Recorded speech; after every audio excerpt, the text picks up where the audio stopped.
இந்த ரெண்டும் சேர்ந்து ஒரு வெரைட்டி தான். ஒரு வெரைட்டி. இதுல ஒரு 40 குத்து, இதுல ஒரு 40 குத்து. ஓகே. ரெண்டாவது வலது கையை இப்படி மேல வச்சுக்கிட்டு. ஓகே. இது ஒரு 40 பாட். ஆமா, 40 வெரைட்டி ரெண்டு. மூணாவது, அதாவது இது முதல்ல பண்ண வெரைட்டி எதுக்குன்னா காற்று வந்து நல்லா பம்பிங் ஆகும், நல்லா ஒர்க் ஆகும். ஓகே. ரெண்டாவது வந்து முதுகு வலி இருக்கவே இருக்காது. ஏற்கனவே வலி இருந்தாலும் போயிடும், இனிமேல வர வேண்டிய வலியும் வராம போயிடும். சரி. ரெண்டு. ஓகே. மூணாவது பாருங்க, விரலுக்குள்ள விரல நுழைச்சிக்கிட்டு இப்படி தேய்க்கிறது. எண்டு மட்டும் தான் கை இதாகணும். ஆமா, டச் ஆகணும். ஆமா, இந்த இடத்துல வந்து அப்படியே சூடு ஏத்துறோம். சரி சரி சரி. சூடு ஏறிடும். ஒரு நிமிஷம் விடாம இப்படி நீங்க ரன் பண்ணீங்கன்னா 120 தடவை இப்படி ஆகும். சரி. 120 தடவை பண்ணி இப்பவே கை சூடு ஏறிடுச்சு பாருங்க. ஓகே. இந்த சூடு எதுக்குன்னா இடுப்புல இருந்து கீழே பாதம் வரைக்கும், பாதம் எரிச்சலா இருந்தா கூட சரியா போயிடும். பம்பிங் பிளட் சர்க்குலேஷன் வந்து பிரமாதமா இருக்கும். ஓகே. 3 4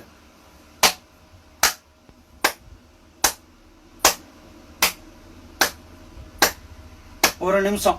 அது 50 தட்டோ 60 தட்டோ இல்ல 100 தட்டா கூட இருக்கலாம். பண்ணீங்கன்னா இது வந்து மொத்த நம்ம பாடியில 7 சக்கராஸ் இருக்கு. சுவாதிஷ்டானம், மூலாதாரம், சுவாதிஷ்டானம், மணிப்பூரகம், அநாகதம், விசுத்தி, ஆக்ஞா சக்கரம், துரிய சக்கரம்னு 7 சக்கராஸ் இருக்கு இல்லையா? இப்படி தட்டும் போது அந்த 7 சக்கராசுமே ஆக்டிவேட் ஆகும். உங்களுக்கு நல்ல மெமரி பவர், நல்ல பாசிட்டிவ் தாட், அப்படியே எனர்ஜி ஏறும். சரி. இது எப்ப உணர்வீங்கன்னா 4 டேஸ்லயே உணர்ந்துருவீங்க. ஆகா, ஏதோ ஒரு வித்தியாசம் இருக்கேன்னு 4 டேஸ்லயே தெரிஞ்சிடும். 4. இப்ப 5வது, இந்த கையில மேட்டு பகுதி இருக்கு இல்லையா? இப்படி இது கூட வலிக்குமே. இதுவும் வலிக்கும். இது அற்புதமான பயிற்சி. இது வந்து ஒரு நிமிஷத்துக்கு நீங்க வந்து ஒரு 50-60 தட்டு தட்டுங்க. தட்டுனா ஜீரண உறுப்பு அட்டகாசமா ஜீரணமாகும். ஜீரணம் ரொம்ப நல்லா. எல்லாருக்குமே வியாதி வர்றதுக்கு காரணம் ஜீரண கோளாறு தான். நிஜம். அந்த ஒரு கோளாறுனாலதான் எல்லா எஃபெக்ட்டுமே வருது. ஆனா இப்படி நீங்க வந்து ஒரு 2-3 தடவை நாளைக்கு இந்த மாதிரி பண்ணிட்டீங்கன்னா ஜீரண உறுப்பு நல்ல ஸ்டாண்டர்ட் ஆயிடும். சாப்பிட பண்ண கூடாது. காலையில பாத்ரூம் போயிட்டு வந்து எம்டி ஸ்டமக்ல தாங்க பயிற்சியே பண்ணணும். ரொம்ப நல்லா இருக்கும். சரி சரி சரி சரி சரி. இப்ப 6வது பாருங்க, எப்படி வைக்கிறேன். கையை இப்படி வச்சுட்டு இப்படி தேய்க்கிறீங்க சைட்ல. சரி சரி சரி சரி சரி. இப்படி தேய்க்கிறீங்க இல்லையா? சரி. இப்படி தேய்க்கும் போது இந்த தோள்பட்டை வலிக்கவே வலிக்காது வாழ்நாள் முழுக்க. அதுல இருந்து இந்த கழுத்து வரைக்கும் எல்லாமே கிளியர் ஆயிடும். எல்லாம் கியூர் ஆயிடும். இந்த வயசு ஒரு இருந்தா கூட முடியும். இது எப்ப வேணாலும் முடியும். 90 வயசு வரைக்கும் பண்ணிக்கிட்டே இருக்கலாம். அப்புறம் 7வது லாஸ்ட் பயிற்சி, கையை இப்படி நம்ம வச்சுக்கிறோம்.